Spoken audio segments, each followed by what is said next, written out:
go.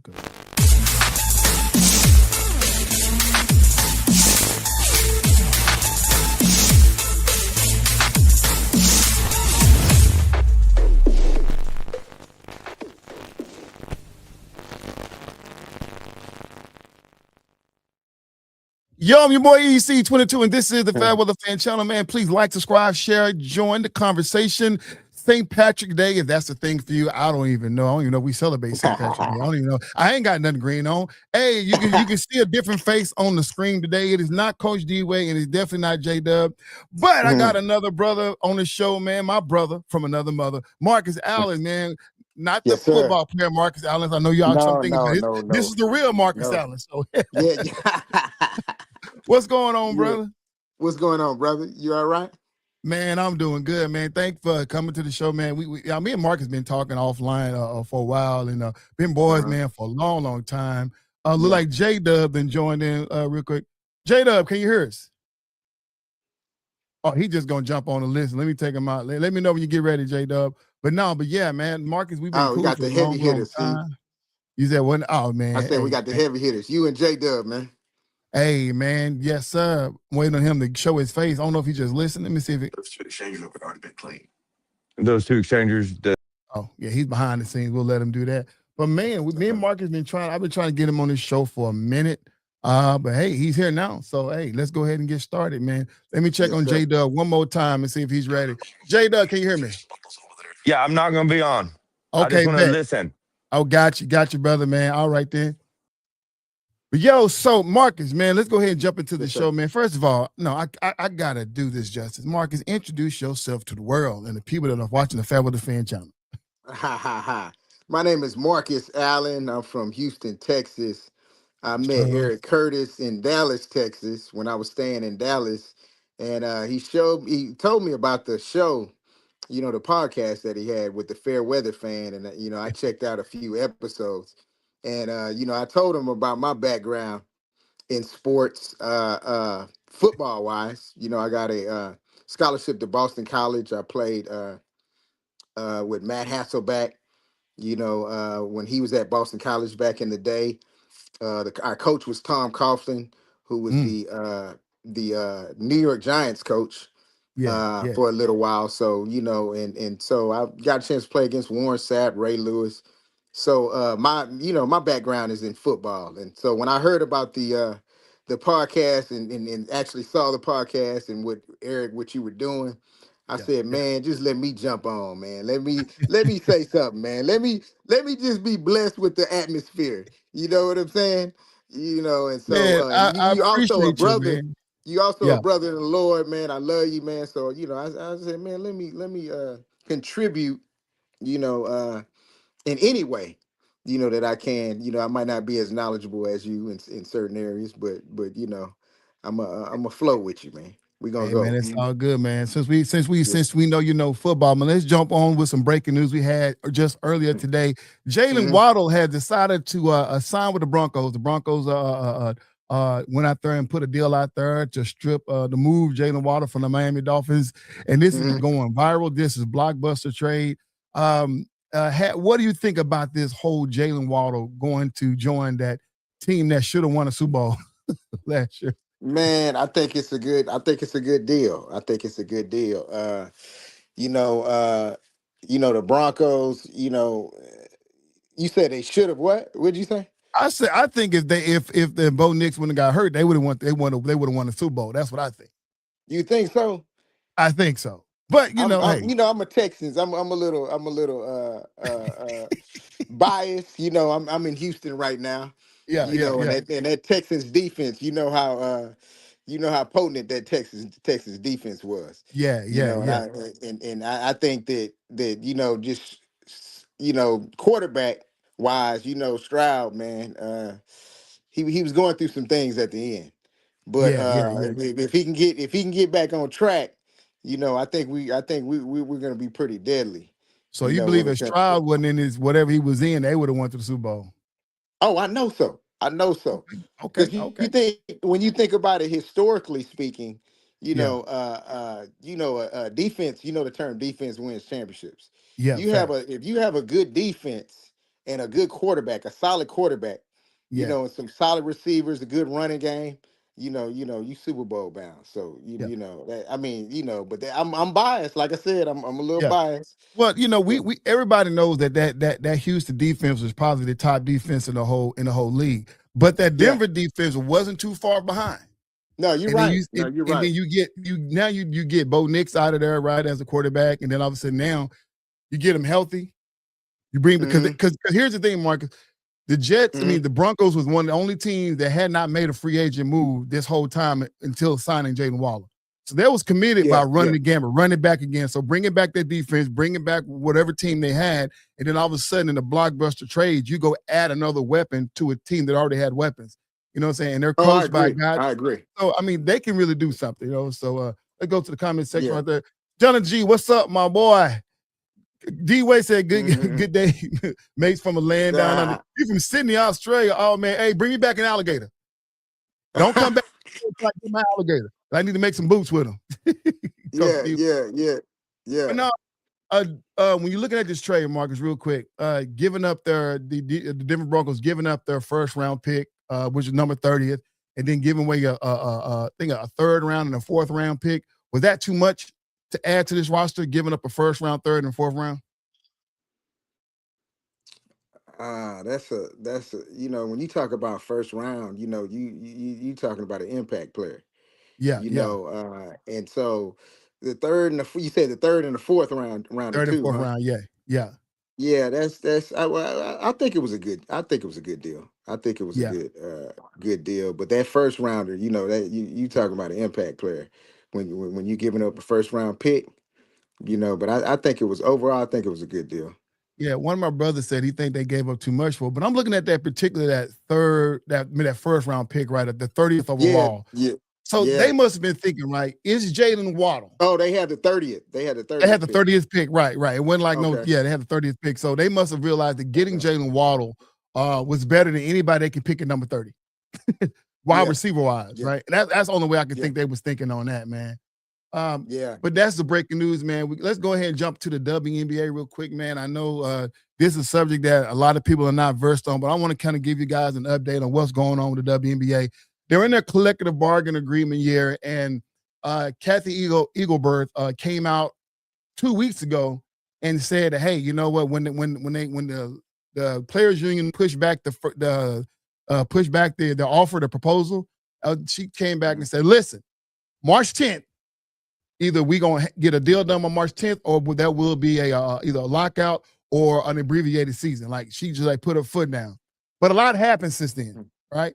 So those you Mm-hmm. don't know, prior to her saying that, we seen the Unrivaled League, right? The women's professional 3-on-3 league just continue to grow, continue to climb. Had a great successful year, not as successful as the one last year, but eyes are watching. Man, they had a formula, just great a contest with those women out there, and then you turn around, you finally get a revenue from the WNBA that you haven't had, a $16 million revenue, which currently the players get 50% of that share, which about 10% Wow. come to them. So 8 Yeah. million of that money gets shared between the current 14 WNBA teams.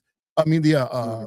13 WNBA teams. So that's where they are right now. They didn't have a revenue share. They didn't expect the Unrivaled to be successful as it was the first year, in the second year. So all that's happened. And so now March 10th has come and gone. And they haven't locked out the season. They're still in negotiation. So you're talking about this is going on day 7 of Yeah. late night, early morning negotiations. You being in that area of sports, what do you think is possibly happening between the union and the WNBA league officials that they can't get a deal done within these 7 days?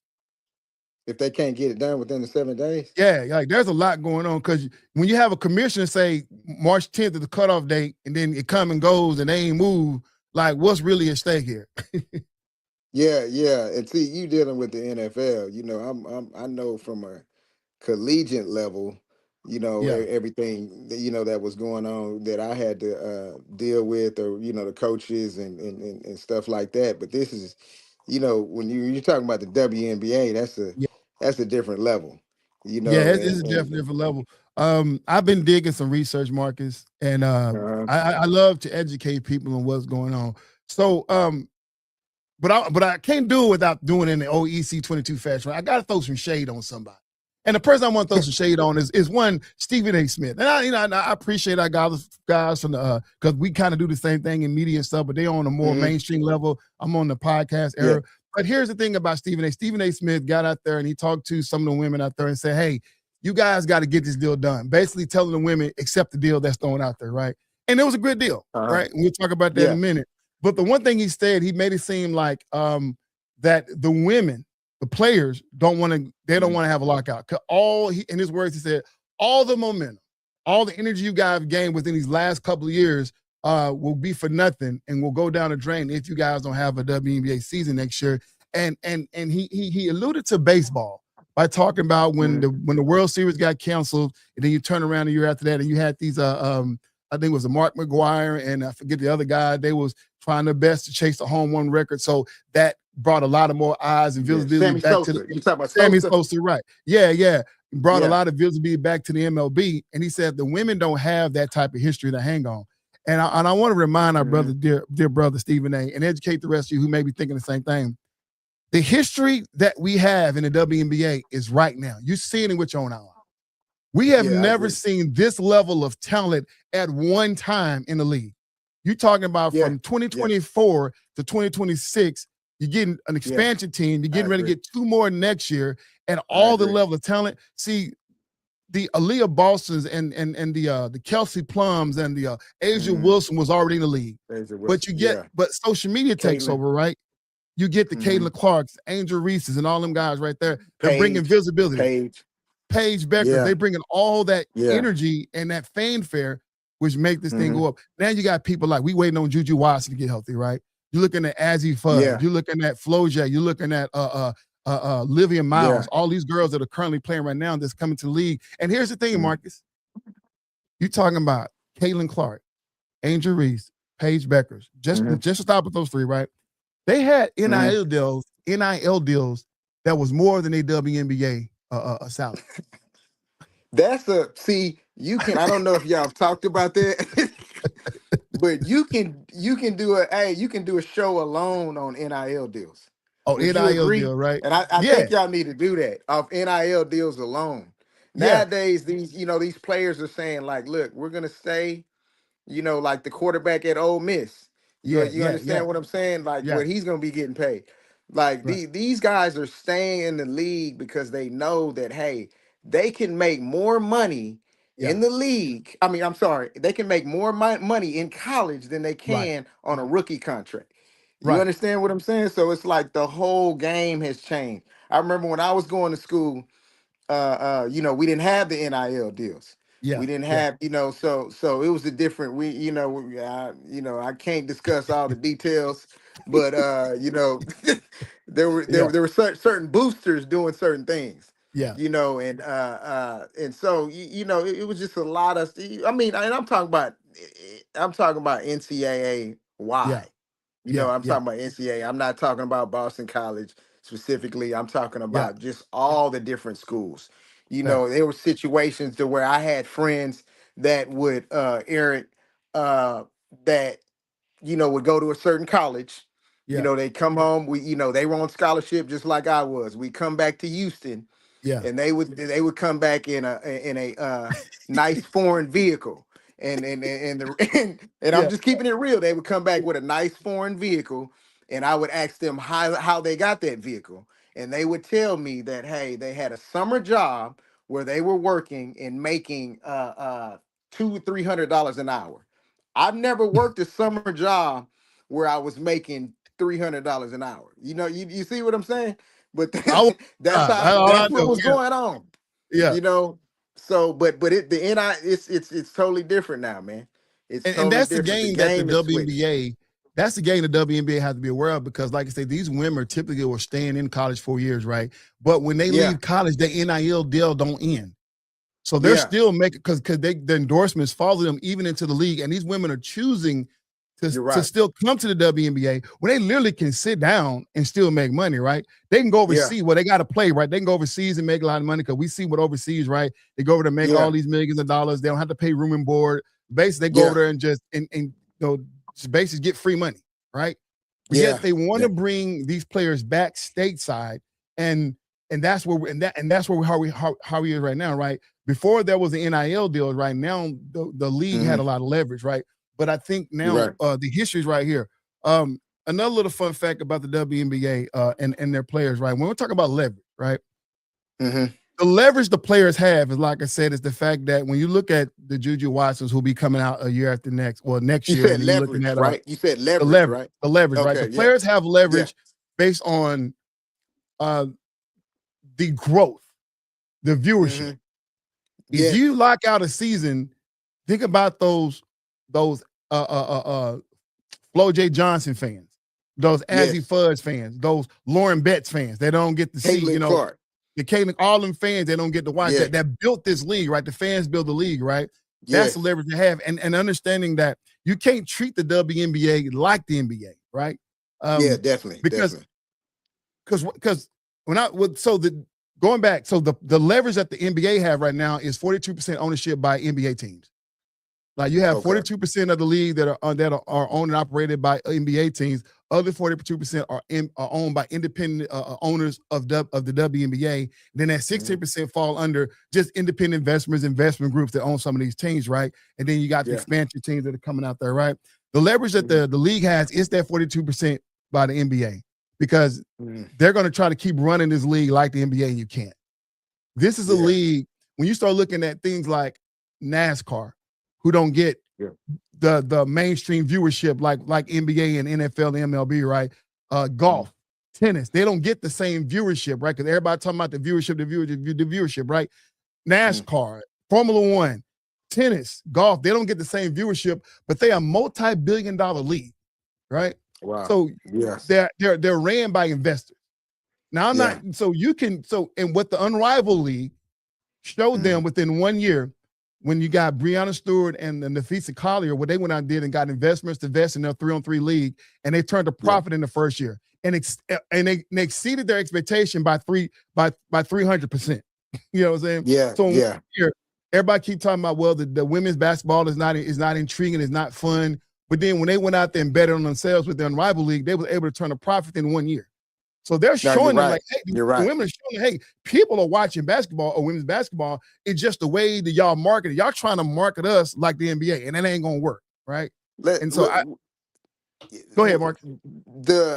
I'm just gonna keep it real. I'm just gonna be honest, and I know you probably I don't know how you feel regarding this. You probably feel the same way. When Caitlin Clark was making those 3-pointers from the logo, that's actually when I started watching the WNBA. Yeah. And I'm just keeping it real. Not saying that I didn't watch a few games here and there, but when she started hitting those shots and those 3-pointers from the logo, I was like, whoa, what's going on here? And that opened the door up to me watching Angel Reese. Yeah. In the rivalry, that was going on with that. And I started watching a little more UConn ball. Of course, UConn, UConn is UConn. So I've watched with Gino and Tarasi and all them, in the past. I've watched them. But I mean, Caitlin Clark really opened up whether somebody is a Caitlin Clark fan or not a Caitlin Clark fan, you got to give her credit for really opening up, the WNBA and allowing a lot of people to really spark their interest, regarding the WNBA. He said, Johnny just said, if it's other leagues or opportunities to play and make more money than the WNBA, number one, what's the issue with playing in those leagues? Or number two, like the idea of them earning from. Well, I mean, the thing about it is like it's called what's the word?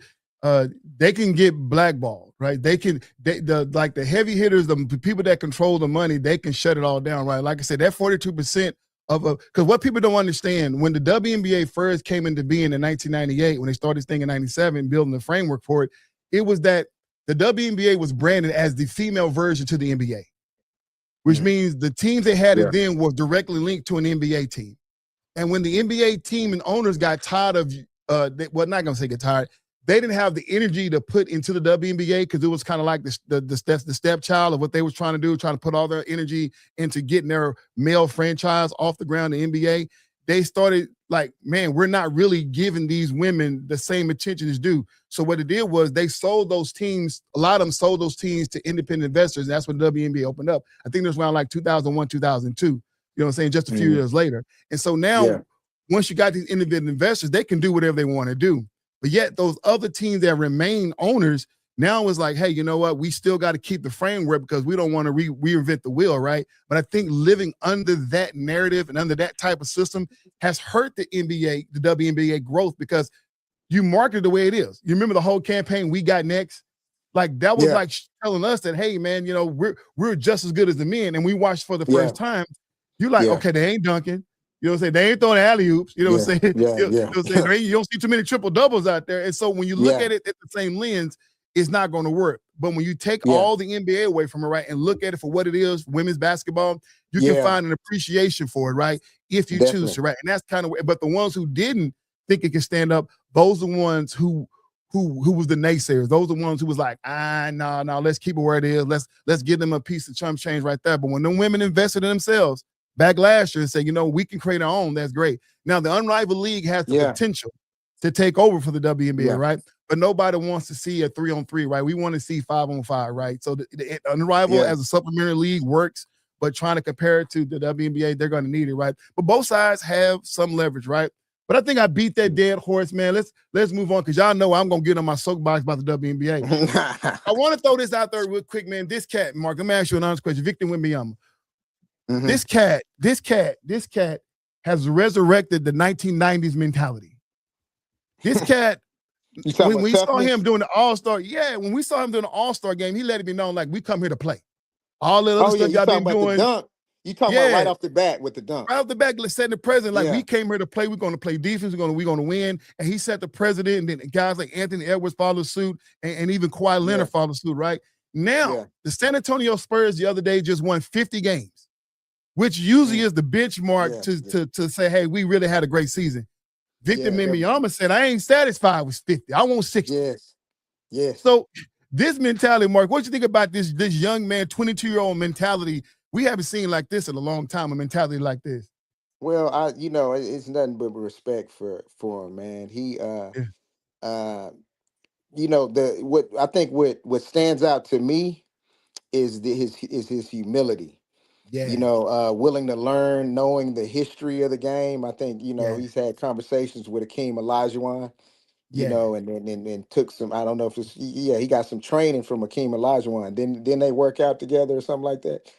Yeah. I believe it. And so, just his humility, not, wanting to know the history of the game, wanting to get better, having that hunger and thirst, and then, like you said, his competitiveness. Yeah. In the Yeah. All-Star Yeah. game. He's like, this is Yeah. not a normal All-Star game, man. You Yeah. know what I'm saying?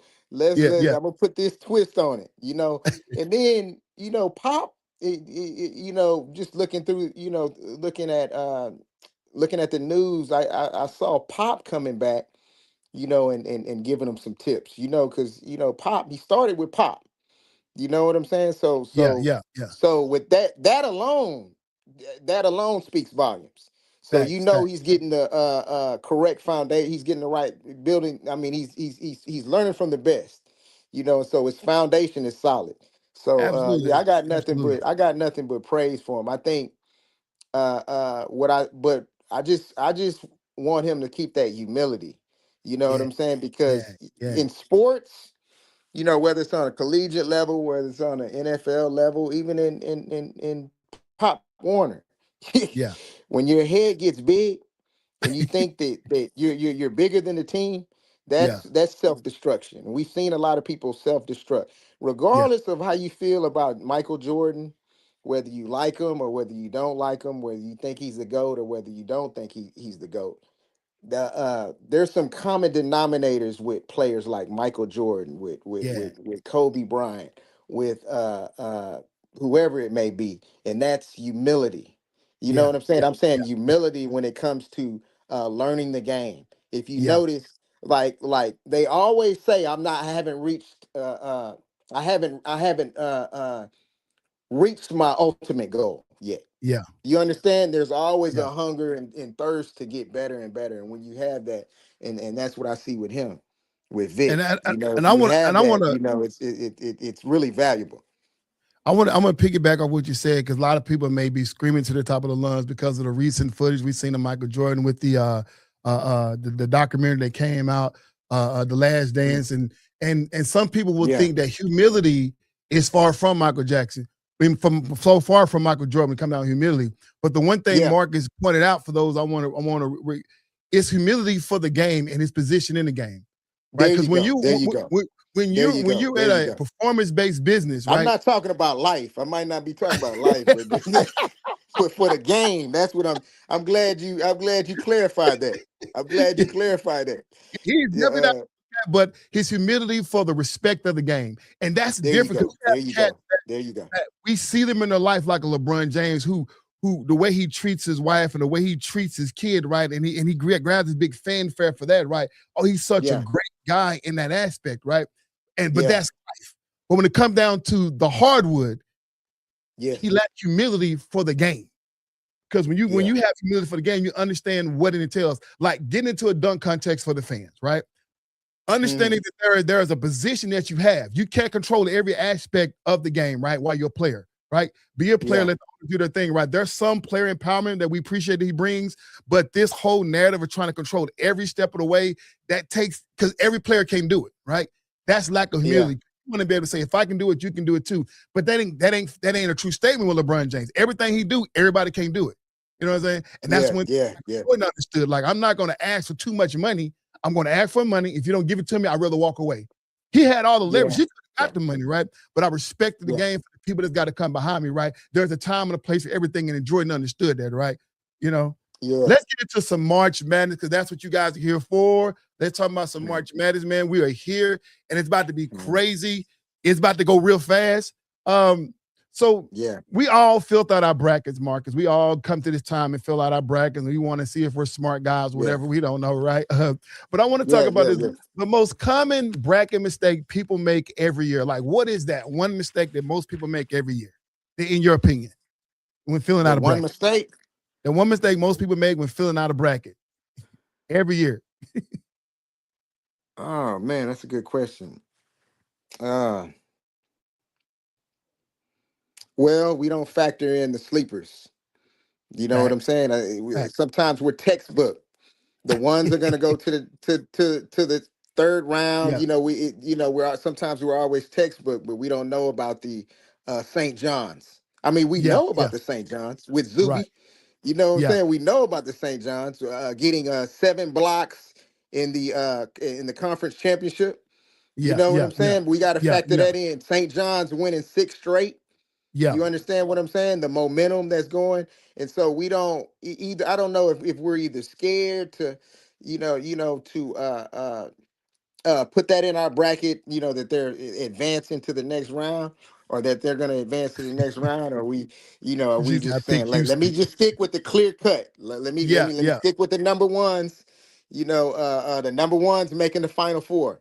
Yeah. Let's stick to that. So I think forgetting about the sleeper. That people pick with their heart. Hey, yeah. Yeah, Yeah. yeah. I'm gonna say it this way because everything you said was correct. Like people picking with their heart, people not picking the sleepers. All that comes Yeah, down yeah. to, in just my opinion, you can't. The most mistake that people make with picking out a bracket is not having watched basketball until now.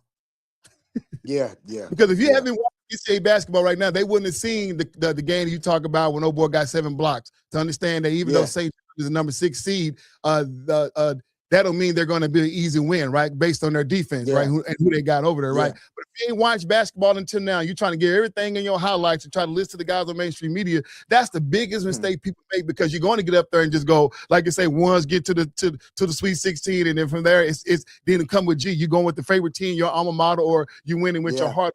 Like those are the common mistakes. And you want to know how I know? Because that's me. Podcast, I got to be honest with you guys. There's so Yeah. much going on right now. I don't oftentimes get to watch a lot of the games. Now, this year it was different. I dove in this year, but a lot of times prior to this year, I wait to the tournament, start trying to do highlights, start trying to get on these sports shows. That's right. But I'm like you. I won the first round, 2-2, like all of, and I go with the higher seeds until like the Elite Eight, and then at that point, it's like, okay, is my Big 12 team still in there? Because I'm a Big 12 fan, right? And then when I get to the Elite Eight, I'm gonna root for all my Big 12 teams. So that's kind of how I usually don't make no mistake. But at the end of the day, Marcus, it's your bracket. You do what you need to do. You know what I'm saying? You're right. No, you're right about that. You're right about that. Which double T, for those who are watching, and Marcus, man, which double-digit seeded team that you think that can make the Sweet 16 run, men's and women? I got my picks, Marcus. You got a chance to think about that. A double-digit seeded team that can make a Sweet 16 run, men and women. Ah, man. There's some good ones out there. I would say USC. Okay. I'm going USC with the women. Okay. Are they 10 or 9? What are they? I think they may. I don't know. 10? Let me see who I got over at mine. I think I don't know. I got to pull it up, but yeah, they may be 9 or 10. I know they're close. I know they're down there without our girl playing, but it is what it is. Yeah, with the men, man, that's a tough one.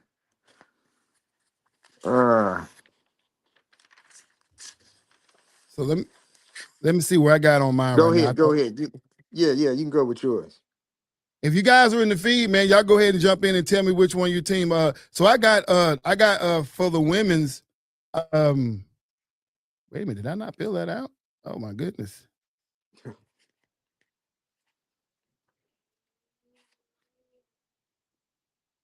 Man, I'm sorry, y'all. I messed that up. Somehow mine's got erased. But I think I got a VCU. Oh yeah, I do. Tennessee. I'm so sorry. Tennessee women's. I forgot about the Lady Vols because they're in the SEC and the SEC.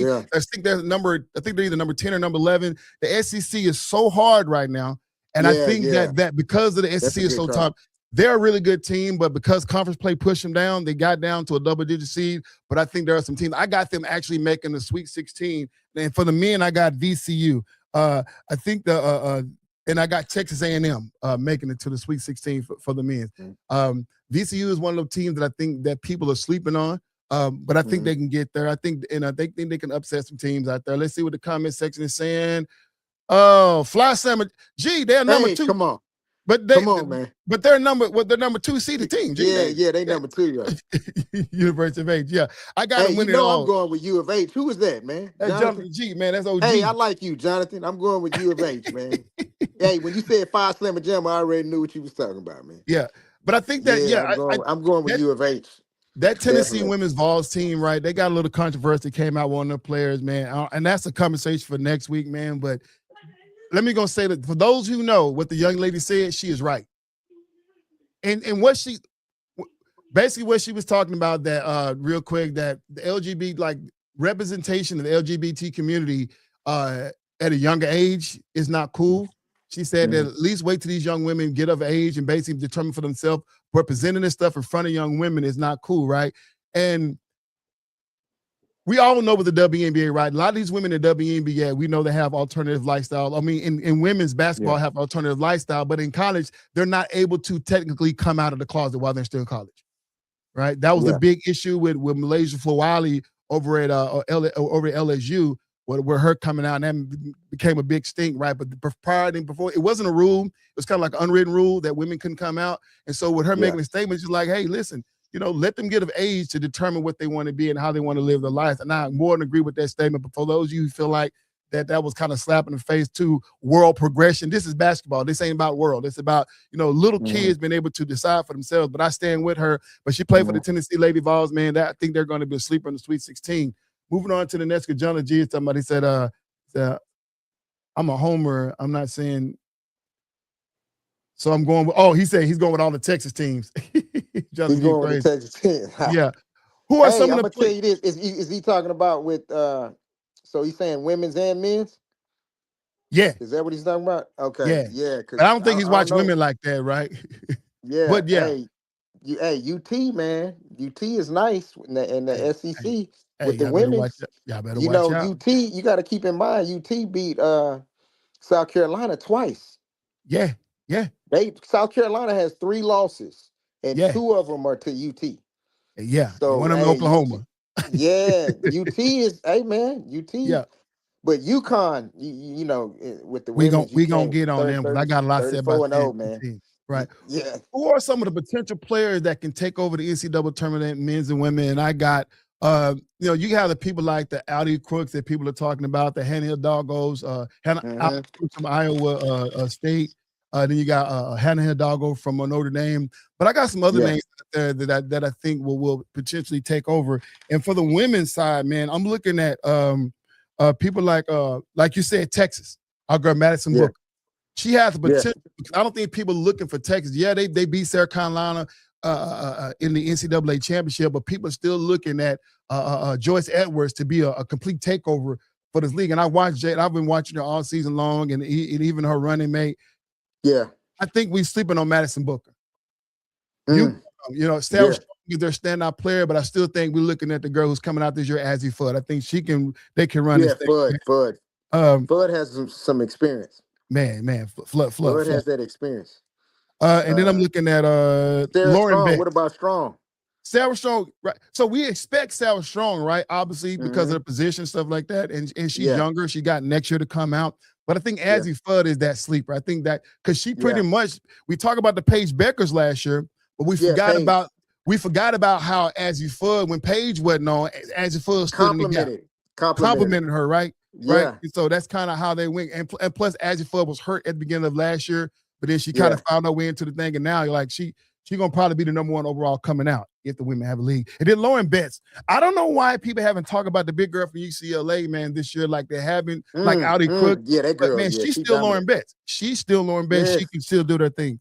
Now, when it comes down to the men's side, I think we all agree when it comes down to the men's side, because we want to look at the AJ Bedanster from BYU and stuff like that. But man, when it come down to, man, just what Darius Cuff Jr. is doing, what Darren Peterson is doing, and what and the pick I got obviously is the kid from Duke, the Cameron Boozer. Boozer. Yeah, Yeah, Boozer. yeah. I like Yeah, it. he nice. But I mean, I'm a Kansas guy. So, when you start talking about Darren Peterson, I'm all in. Big 12 all the way, what I'm saying? Yeah. So, Big 12 teams, Kansas. man. Oh, you talking about Peterson? Peterson, yeah, Darren But Peterson you from talking Kansas. about Peter? You saying Peterson's a freshman. You got AJ from BYU's a freshman. Yeah. You got Boozer is a freshman. Yeah. That in favorite for National Player of the Year. Hey man, Yeah. hey, these freshmen are taking over, man. We know they all want it realize, done, so But when you start look, looking at point guard play, right? Because when you look at point guard play being the premium spot in college, right? To run it, to take over attorney, the balls being in their hands. We like our odds with Darren Peterson and Darius Cuff Jr. That's a given, right?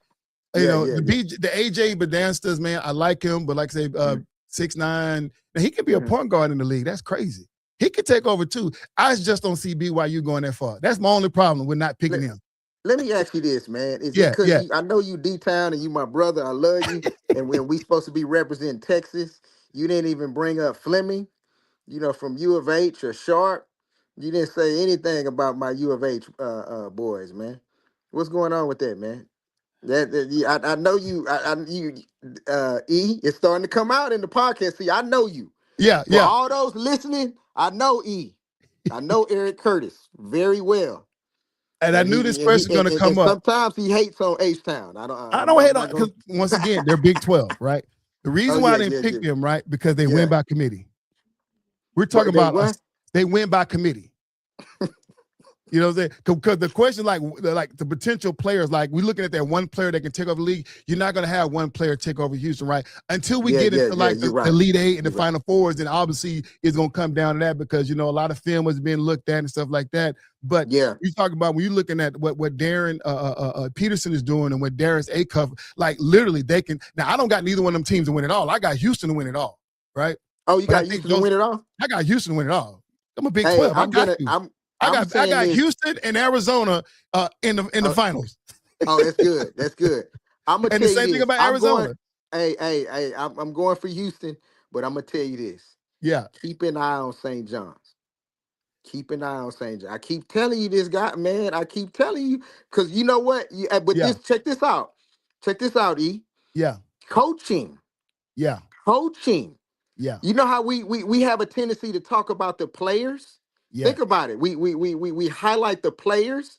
Why don't we highlight coaching? yeah, Rick yeah, Pitino. yeah, yeah, Rick Pitino.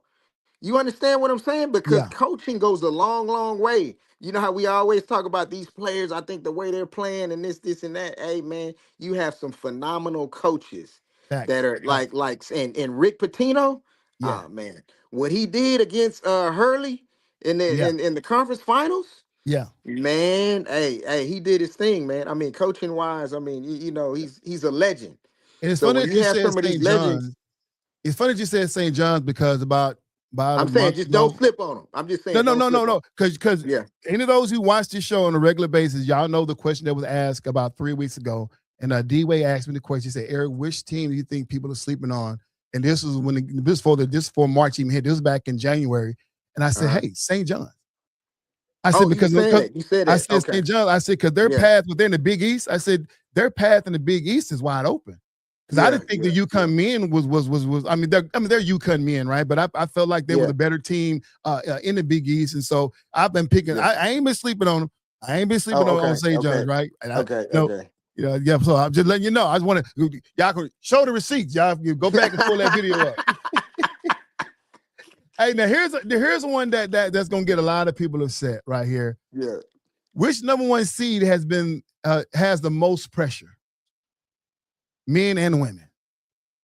And Arizona. Arizona or Duke for the ooh, men. Arizona ooh, or Duke for the men. okay, For the women, uh uh for the women, it's gotta be UConn. 34 and okay, 0. yeah, 34 and 0, and they yeah, have UConn is UConn. yeah, Okay. UConn is UConn. yeah, Powerhouse. Remember the yeah, powerhouse used to be Tennessee. yeah. Back in the Now day, the yeah, powerhouse. Well, you, I would say the powerhouse now would be South Carolina, yeah. but UConn has the In modern history. time, right? Yeah, UConn got the modern time. history, right? UConn, but history wise, Yeah, man, come on, man. I yeah. think UConn is taking over for where Tennessee left off.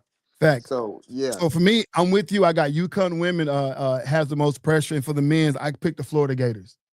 yeah, And yeah, here's the reason why. yeah. Because I I don't could like see the SEC. that. I Because could I don't see like that. the SEC. That's why. Only when it comes down to men's. I love them in the Yeah, women's, but men's like I don't let because yeah, yeah. the men got there are 10 teams in the Hmm. tournament for men that are representing the SEC, and you got a number one seed, and then you drop down to like 3, 4, 5, 6 seeds, right? Versus like the Hmm. Big 12 have 1 and 2s in, you know what I'm saying? Yeah, And so I yeah, think, they made it by way of just, being the SEC to make a number one seed. So now you got to prove it. yeah, Now you yeah, got to yeah, prove it. And that's my biggest thing, right? yeah. Arizona was my second one because of the Big 12 play and stuff like that, because the Big 12 play, unfortunately, wasn't what it used to be. Now, granted, you still got the like the Houstons over there and a lot of our Big 12 teams, Kansas are doing their Yeah, thing, yeah. right? But that's just that. Now, Hmm. UConn women, here's the reason why I said they got the most pressure, Marcus. Hmm. They played nobody in the Big East. There was nothing. Like they're the only team in the Big East that's coming out. Yeah. They had You right. they You had the right. easiest walkthrough. And I've been now, granted, they won last year. They, Yeah, what I'm saying, Page is gone. You still got Sarah Strong. You still yeah. got Azzy Fudd. But when they got to come up to those SEC teams, either Hmm. one or two things gonna happen. Either SEC teams are gonna be just punk drunk for beating each other up all season long and ain't gonna have Yeah, nothing left in the tank because you yeah, know what I'm saying. Because I'm telling you right now, UConn gonna walk through those first couple rounds. They're gonna yeah, finally yeah, meet yeah, their yeah, toughest yeah, opponent in the Elite Eight. You know what I'm yeah. saying? No, And you're I think right. just Yeah. by shell shock, they can get through the Elite Eight into the Final Four. And then the Final Four, they're gonna have to beat 2 back-to-back really, really good teams. And the Yeah. pressure's on them, number one, because of storyline and history. They've already been Hmm. slated to run it back. And the Yeah, people are yeah. overlooking that tough SEC conference over there. And like I said, they're Yeah, gonna have to that's the get shit. past LSU. They gotta get past in Texas. So hey, I mean they gotta get past Ooh. South Carolina and Texas by my Yes. bracket. That's Yes. back to back. That's hard. Yeah, you right. You right. Yeah, that takes a toll on you. All right, Yeah. now here's which number one seed has the which number one seed is most likely to get upset early, men's and women? Mm. I'm picking obviously the Florida Gators. I think because they got them. Yeah, I think yeah, they can get Florida. upset I'm early. going with Florida too. I'm going with Florida too. Yeah, and the women's Florida's 20. Hey, Florida, you talking about Florida? Yeah, Florida's 26-7. So yeah, yeah, like I said, the Big 12. uh, Oh, we got was that G leaving yeah, another with that. comment? What G said? Oh, Iron's up and he said, Iron is saying, I can't get into college basketball anymore. Oh wow. Please tell me why. Because you're a Cowboy fan. I get it. It's, Cowboys can't stay out the news. I understand why you can't watch football, man. Um, oh, you a football fan? yeah. Now for the women's side, like I say, I think for the guys, but for the women's side, Mm-hmm. it's gonna be an all one Final Four. So I really ain't neither one of them gonna come out early, right? So it's gonna be Yeah, all yeah, number one yeah, because yeah. so that's gonna be that for the I can see women's. that. Moving on to the next question. Now, we love storylines in college basketball. This you usually get the Mm-hmm. Cinderella stories. You get a lot of media attention. Uh-huh. We seen just so many crazy storylines. Right, last year was all about Kevin Sampson and can he take this unlikely group of guys, Houston, to win it all? They fell Mm-hmm. short. Right. Looking at the Yeah. women's side of things, can Don Staley take down that UConn team? That storyline. Can a UConn team last year, which wasn't the best UConn team we seen put together, can they add to the history? You know what I'm saying? It's just the storylines. We watched Juju Watson get hurt. You know what I'm saying? That was going to Mm-hmm. be a storyline last year. That like we love these storylines, right? Um, Mm-hmm. this year, what do you think could be a good potential storyline from the men? From the men, Yeah. Samson again. Samson win. U of H winning it all on on a uh, a last second 3-pointer by Sharp. That'll be the perfect storyline, man. Redemption, Yes. redemption, Yes. cause we need it. We need it, man. I was man. I was sick, man. Last year, I was sick. I was And I hurt. honestly think, man, not y'all know I'm a Big 12 fan. I can fan out of Big Yeah, 12. And that when you look at what the men is doing right now, there's so many ways you can spin it, right? When everybody got their fan of their conference or the fan of their alma mater team, whatever team they like the most, there's so many yeah, different storylines you can connect to. But the fact that people have kind of pushed Houston to the side after yeah, yeah, getting there and falling short of success, yeah. if they because once they get that momentum and they make it to the Hmm. Final Four, all eyes Hmm. gonna be on Houston. You If right. Houston You gets to the right. fifth, like, forget who was there. I don't care if it's Duke is up there. I don't care if Florida's up there. I don't You care if right. Arizona up there. But if you turn around and get Duke to the Final Four, that's all the world gonna be talking about. That's the pressure that you talked about. Remember, you was like, "What team is Yeah, going? yeah, If they get there, yeah, they gonna have a lot of pressure." yeah. It's absolutely what y'all say. I was just saying, the North and Enrique, when I fall in love with a team, I want the team to be there next season. I can't do these teams that are star players and are so he basically said he don't like the one and done when it come down to basketball. Yeah, yeah, What's your yeah. what is the thought process of being in college, right? And Hmm. and this wasn't back in your day. The kids that they like Yeah, when you play football, we don't yeah, see this much in football, but just put in that perspective, when you got a yeah, teammate, either you yourself or one of your teammates, y'all got a good thing going, and all of a sudden, one of the guys said, "Man, I'm out." Whether it be yeah. transfer portal, whether it be going to the next level, like what do that do to a team in college? In college, when you gotta go, oh man, and depend. Well, you talking about a good player or just a? Yeah, yeah. Well, You obviously, talking we about a ain't talking star about. player? Yeah, we talking about a star player. We ain't talking about Oh, that guy who okay, ain't yeah, getting. yeah. Let's Let's give it. Yeah, the let's star player. let's What? clarify that. Let's clarify that. Because a player that's coming off the bench, he don't do nothing. Sometimes we be like, yeah, go ahead and move on. But no, star player transferring, that Yeah, is especially a player that you've built you have chemistry with. yeah, yeah, That's a vocal leader. yeah, That's a leader on the field, but also a vocal leader that can have a huge impact on a team, on a college team. And then you got to keep in mind, like on the collegiate level, yeah, it's almost like you're growing up with these guys. yeah, You yeah, understand what I'm yeah, saying? yeah, It's and so you let's say you spent 2 or 3 years, and then this is before, like you said, the NIL stuff where they're leaving right and left. Yeah. But even 1 year, you build that bond. Yeah. You know, you build that bond. You're learning. You're becoming a man. Really, you know what I'm saying? Yeah. And so yeah, it's a huge impact, mentally, physically, emotionally, all the way across the day. I mean, all the He, way across the board. Iverson said he missed the days where like the Fab Five, right? And it was like Allen Iverson that made me. It was Allen Iverson that made him love college basketball. Yeah, when you get that Fab Five run, them guys stayed together until they Yeah. couldn't. Those are the days you miss. But if you And hey, can, keep in mind, I was in the Big East when he's talking about Allen Iverson. I was yeah, at Boston College. You know, it was the Big East. Boston College yeah, was in the Big East, and when Allen Iverson was there, you yeah, know, when basketball wise, yeah, you know, yeah, I ended up transferring after my first year to Stephen F. Austin. yeah, So I yeah, went from, you know, you go from seeing Allen Iverson to seeing somebody from Sam Houston dribble the yeah, yeah, ball. You know what I'm saying? It's a little AI at Georgetown and that. yeah, But yeah, nah, I was there when the Big East was rocking. yeah. Yeah, with AI and all of them, man. So yeah. So what's the line drawn like when like if you can? I know this is you're not in modern days time. Well, you played back in the 90s, but Yeah. looking at these kids today, right? You got a star player in your squad. He's your star player. Everybody's looking up to this kid like a AJ Bedanster or Darius Acuff. We look at these guys, right? And then they get to the next level to the NBA. Hmm.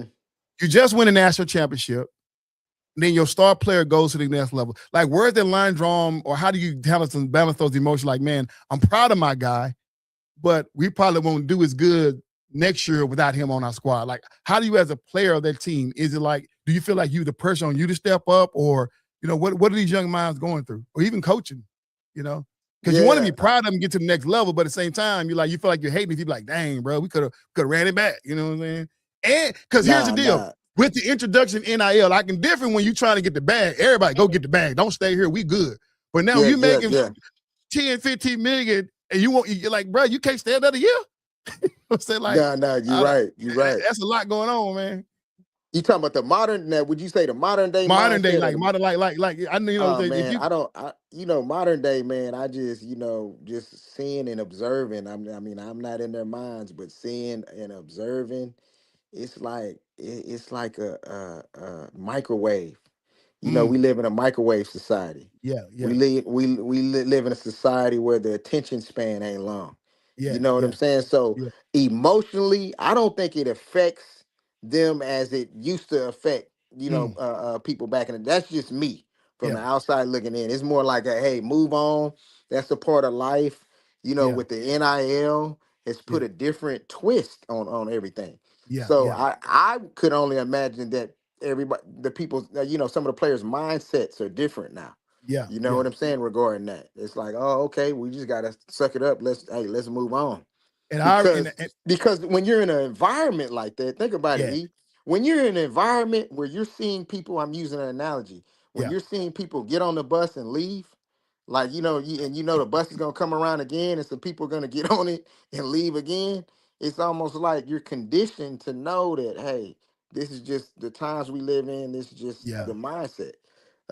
This is just the environment we're in. Yeah, yeah. And You Iron know what I'm piggyback saying? it. Iron said this. He said, the way they just run through college without really being ready and even then jump to the league. That's why the league is so watered down. He said, and let's Yeah, be honest. He said, let's be real. He don't think they like the game anymore. They just love the bag. And so he yeah. said, Hey, and that's hey, their I agree. mindset. Yeah, I agree, man. yeah. I agree. And that's crazy. I'm Like just how do being honest. I agree. and that goes back to people like Victor Wembanyama, who didn't come through the USA of college. He come from France, what I'm Yeah. saying, playing in adult league, and like the Luka Doncic, who come from Mm-hmm. playing in adult league when he was 16, 17 year old and coming over here in his league. Like the Mm-hmm. international players are now taking over the league. You're looking at the Yeah, SGAs, the yeah, Luka yeah, yeah, Doncic, the Nikola Jokic, Victor Wembanyama. yeah, They're really yeah. taking Joker. over as far as being the heart and soul. Right now, Yeah. the only thing we don't like is that the Nikola Jokic, what been 2-3 time MVP, whatever, 2 or 3 time, whatever. Now Mm-hmm. to the point he don't feel like he have to do as much because he's so head and shoulders above the talent. So he don't really Yeah. give up the show, but he's still getting buckets. Luka Doncic now done got so Americanized to where he acting like LeBron James. No disrespect to LeBron James fan, but he has a problem with complaining all the time, right? But he's still Yeah. such a star. You know what I'm saying? SGA is a guy who I love him, but he didn't grow up with trying to be the superstar. He grew up loving the Yeah, game. it's yeah, And somebody yeah. asked this question a couple of weeks ago, Mark. They said, why is Oh, he SGA is does not a love the game. he loves the game, right? Oh, But yeah. people say that why is SGA not a household name? I said, because he's not putting himself out there to try to be a celebrity. He just loves to play There you basketball. go. There you go. You Similar know? to Leonard. Yeah, Similar to yeah. Leonard, quiet. I mean, he's not quiet, but I mean, I'm saying the demeanor is more like, hey, hey, look, man, I'm just trying to play basketball. I'm trying to do my thing. I don't need the celebrity Yep. status. I'm not into that. I His don't, his game I'm took a big hit once they forced him to celebrity. yeah, Playing over here yeah, with San Antonio, then going over and playing yeah. with the When he went to it's like Toronto, go to LA. Now they're trying to put his name in yeah, lights and LA, everything. And he's exactly. trying his best to shy away from that attention, right? Yeah, And you're and and, right. and people upset about it because they feel like that what Stephen A say, he said he's the worst superstar in NBA history. Kawhi Leonard is. And it's because he don't want to Wow. be a superstar. He don't want to, he want to just hoop. Yeah, You know what I'm saying? But when exactly, they're forcing you to be that guy, it's like I don't know. man. I mean, I could do both, Mark, because I don't know about them. I could be a celebrity. You know what I'm saying? But some people Boy, are you built different. already. Boy, you What already. Irie said, You, he said, yeah, they don't, it's just street ball. He said, it's just street ball with officials. Well, no, it ain't street ball, because I seen some street balls play harder than them guys. You know what I'm saying? And we play for hey, free. let me ask you this. Yeah, Let me ask you this. I yeah, play cornerback. I play uh-huh. defensive back. So, basketball wise, Yeah, of course, I've seen. I think, like I said earlier about coaches. I'm really into coaching coaches. yeah, Studying coaches. I think yeah, one of the best coaches. Now, the way he did things was a little off the charts, but Bobby Knight. He's a disciplinarian. yeah, Like I said, I played under Tom Coughlin, yeah, disciplinarian. I yeah, remember first coming into the meeting, he was saying you got to sit up. I was slouching down. He told me, yeah, I got to sit up. I remember coming to a meeting that was scheduled at 4 o'clock. I got there at 3:59. He said I was late. You yeah. know what I'm saying? And so this was going on before the NFL and people that were watching the NFL learned about Tom Coughlin. I was dealing with that at Boston College. So the disciplinarian type. But that's needed, man. Oh, You yeah, know what I'm saying? That's needed, man. That's needed. Like nowadays, defensive wise, I say all that to say this, defensive wise, in the NBA, they don't play defense no more, man. right, I mean, right. that's obvious. They Yeah. do not play defense no more. Also, Bobby Knight would have, you know what I'm saying? Bobby Knight had his players boxing out, playing defense, playing yeah, hard. But that's what really, like what's his name made that comment, yeah, yeah, about the NBA. That's what really gets me upset is the yeah. fact that, man, these guys are shooting wide open 3-pointers, wide open 3-pointers. Yeah, I always say these players How today are you shoot? punked to 65. Exactly. But how you shoot? Now basketball, your deal. Now Yeah, I'm letting everybody know. I know I know you. Hey, I know you're a podcaster and you do the basketball. You do the yeah, football. All sports. But yeah. basketball is your. And I know you love football. Oh, But yeah, yeah, playing wise, I played against you in basketball, and you a yeah, great basketball player. So my thing is like, what's up, man? What's up? You see how in the world can you shoot wide open 3-pointers? yeah. Like all day long in the NBA. Right. And you can't even do it in some of these 8-year-old leagues, man. My You my can't do it my because they going because the coach gonna get on the players and say, hey, yeah. that's why sometimes I like watching college basketball. I'm not gonna Oh, lie. yeah. And that's the I reason like watching why college basketball anybody that know more this than the show, man, NBA. Marcus, my slogan is this: my disdain about basketball, because you guys are complaining about playing and you get paid a lot of money to do what thousands and millions of people do every day for free. You're not gonna Yeah, see yeah. people out there playing hard-nosed tackle gridiron football every day. You know what I'm saying? Because the risk of injury is You're a right. violent sport. But basketball, Hmm. all you gotta do is look. Everybody's playing. You talking about? Me and my wife were talking about this earlier day. You're talking about, Yeah. oh well, the guys don't want to play, and how can LeBron James be playing this level of basketball at 41? I said, Yeah. babe, I got 60-year-olds playing out there at a high level that I played in the gym with today. They got 40 in the other league. I said, so what he doing is at a high level is great. but being able to still play basketball at 41 years, I'm a young buck. I'm 48. I go to the gym. Hey, what up, young buck? I got 60. And I'm not talking about I'm talking about cats playing hard. Think about, we grew up at T.I., right? The Bobby Yo was playing at 38 years old. You know how hard he used to play. When we was coming up there, he was our old school. You know what I'm saying? Yeah. So these guys, we've seen guys play hard-nosed basketball. I'm talking about shooting, dunking in their 60s. You know what I'm saying? Still out there, right? But we don't highlight these guys, and we make LeBron James doing it special. Now, it's special because we haven't seen it in the modern NBA because usually cats get out of the league. But, man, no, this game is real. Yeah. So that's my opinion on that. Hey, I've always go ahead. Oh, go ahead, bro.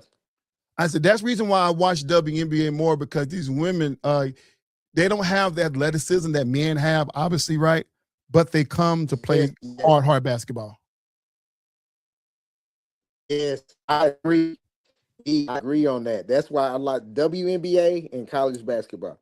That's where, if you can get an NBA team to play with the same intensity as some of these WNBA college teams. Yeah. Oh, man, they'd be phenomenal.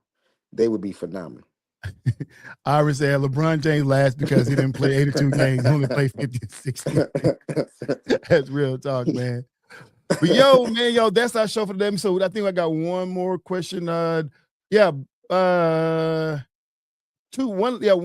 of all, well, two questions. We already answered one about who we think will win it all. We both say Houston, right? But the competition wise, who would have the best Final Four? The men's or the women? Women. Facts. South Carolina, UConn, Texas, LSU. LSU, yeah. Man. Oh, yeah. Or UCLA, either LSU or UCLA, but yeah. All number ones. UCLA, Texas, South Carolina, and UConn. I think they'll all be number ones, and it's gonna be it's gonna be fun to watch. But it's gonna be crazy. For those of you who've been joining the FairWeather Fan, man, this time, man, we thank you for G, we thank you for Lou for joining on, man. We thank you guys for really getting into the comment section, man. Aaron, we appreciate you, brother, man. Good seeing you for the first time, man. Remember, Aaron, remember what I always told you. I need you. Remember what I always tell you, Aaron. It's hard to be big when little got you. That's all. That's my little. That's my little man joke for Aaron. Yeah, but I love him, man. That's my brother, man. But Marcus, man, you got any final thoughts for the people? Final words for the people before we log off this evening? Man, this was an honor to be on this podcast, man. I've been watching for a little while, and you've told me about it, and it was truly a pleasure getting on. And I like, is it Ira? Yeah, Iron, yeah. Iron, yeah. I like that brother, man. That brother, can you smell the air? I like that brother, what he brings to the table. But I just enjoyed myself. Thank you for Aaron was in the singing group that I was in. You remember the singing group I used to be in back in the day? I was one of the members of the singing group. He wanted the Temptations, man. Well, we was better than the boys to men. I'm sorry. We was better than the boys to men. He's one of the boys a bit.